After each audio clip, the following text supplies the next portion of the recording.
سلام تام. معكم مهدي، خبير العلاقات الأسرية. جيت نتذاكر معكم شوية. العلاقة الزوجية ماشي غير نعيشو تحت سقف واحد ولا غير ارتباط رسمي بعقد مكتوب.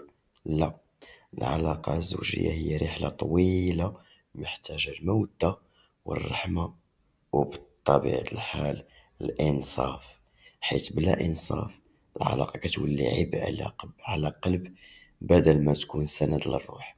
باش يكون الإنصاف حاضر، خاص الحوار يكون صريح وواضح. خاصك تهدر على احتياجاتك، مخاوفك، وحتى اللي كيرجعك للور. الصراحة هي الجسر اللي كيوصل للتوازن. ماشي ضروري كلشي يكون متساوي، ولكن يكون منصف. كل واحد يساهم حسب قدرته بلا ما يحس بالاستغلال. مثلا اللي كيعرف يدبر المصاريف يدبرها، واللي صبور مع الدراري يزيد يصبر معاهم. كلمة شكرا ولا ابتسامة كتفرق بزاف. الاعتراف بالجهود كيبين للشريك باللي العطاء ديالو مهم وكيستحق التقدير. انصاف يعني نحترموا الاختلافات، كل واحد يكون نفسه بلا ما نحاولوا نغيروه بالقوة ولا بالغصب.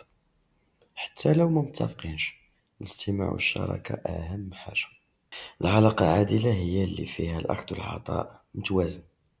الحياة فيها صعوبات، وكيكون الإنصاف حقيقي هو المرونة في المواقف الصعبة، كيف ما وقع مع الزوجة والزوج في مثال.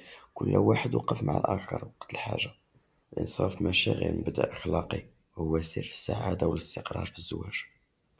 كل ما حس الطرف بالإنصاف، زاد حب ووفاء للطرف الآخر، ولات العلاقة أقوى قدام أي تحدي واجهته.